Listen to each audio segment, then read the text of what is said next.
to start it.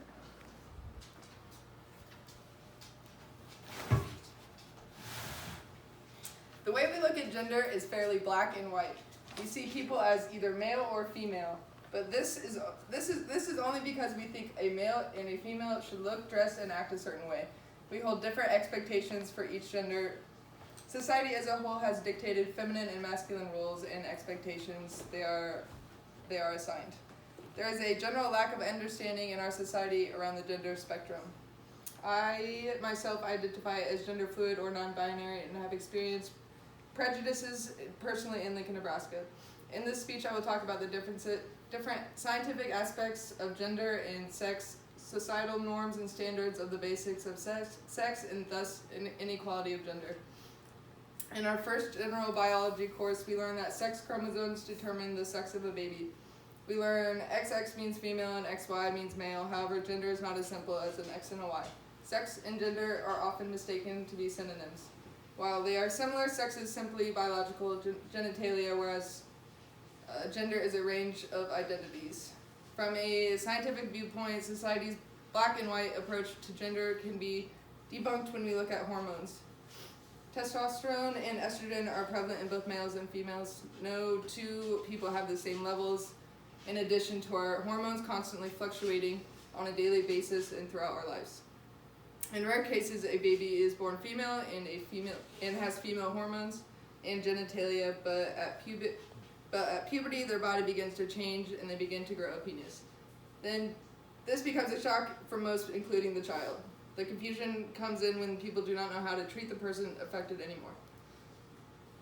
We assign many roles onto a sex, and when the gender does not match the biological sex, the roles are flipped at puberty or later in life.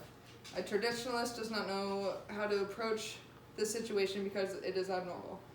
Despite these natural and purely biological variations, gender roles are assigned before we are even born. Studies have shown that when a doctor tells a soon-to-be mother the sex of her child, the mother describes the baby's movement she experiences differently based on the sex. If it is a boy,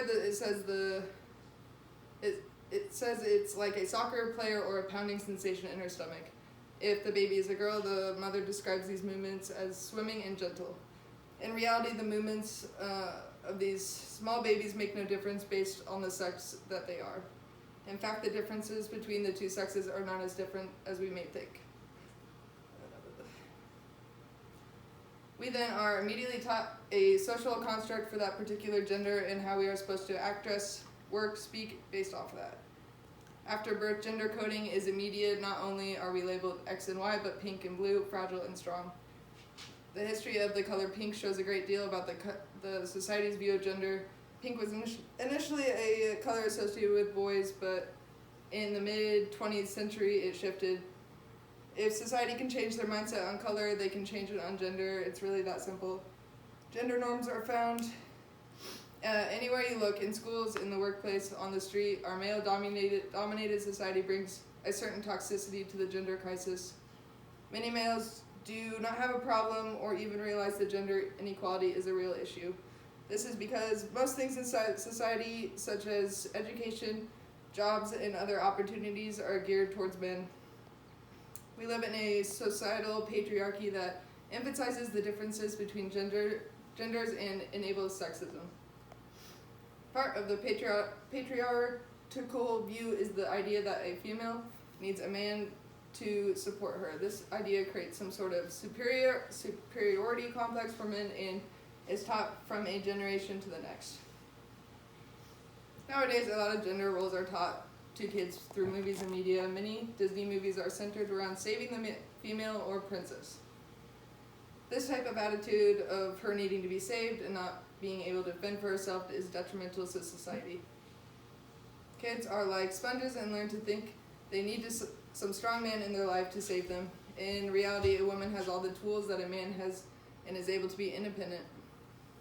Women should be taught that they can fulfill themselves, and if they ever want a man in her life for support, that should be their choice, not an obligation. The belief that gender is static rather than fluid is harmful to everybody. The dimorphism between males and females is significantly less than other species. Humans have less than a 15% difference between their anatomy compared to other animals.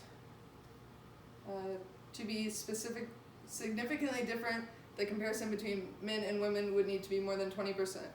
Gender is a social construct. Some parents of transgender people will not even try to understand their children. They do not call them by their new name or use their new pronouns. This is because they're scared to step out of their bubble into the unknown. Some may call this being stubborn or closed-minded. However, most likely they grew up with a certain mindset that a girl is born with a vagina and a boy is born with a penis. To change these views can be uncomfortable only because they have not been exposed to transgender people. Some parents give up on the relationship with their transgender child because of the ignorance of the unknown. While transgender people are different from the normal, society has created is important for both parents and peers to understand that no matter what gender a person is, they should be treated equally. The ingrained culture of patriarchy leads to a magnitude of inequality. It is mostly the social norms that we assign to the different sexes that make them different. The idea is that a male has to be masculine is completely humanly constructed. That said, the ways females are treated is also a human construction. The jobs that are stereotypically said to be female and male are not biologically made for females or males.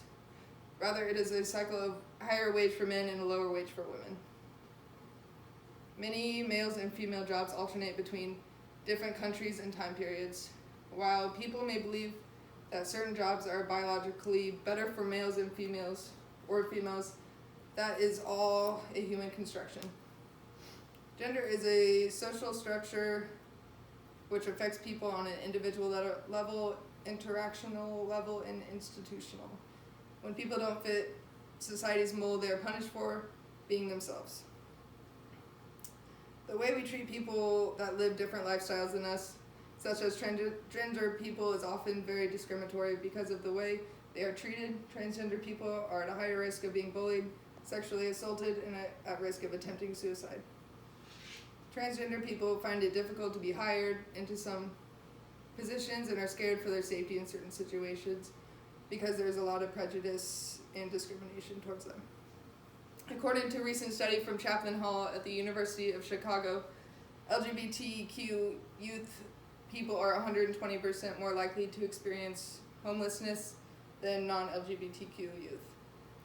According to the Trevor Project in 2020, 40% of transgender and non-binary people report having seriously considered attempting suicide during that year. LGBTQ advocacy group GLAAD states in 2018 that in America, trans women of color have an life expectancy of 35 years of age, while that of their cisgender counterparts is around 78. In conclusion, the genitalia you are born with should not have an effect on your chances of getting a job, being paid equally, holding obligations of housework, or a dependence on a male counterpart. Today I've talked about the different scientific aspects of gender and sex, societal norms, and standards of the basis of sex, and thus inequality of gender. Hearing about the depressing statistics today, any reasonable person would stop basing our judgment on individuals of their sex and focus more on the morality of character. Now go out there and break the binary.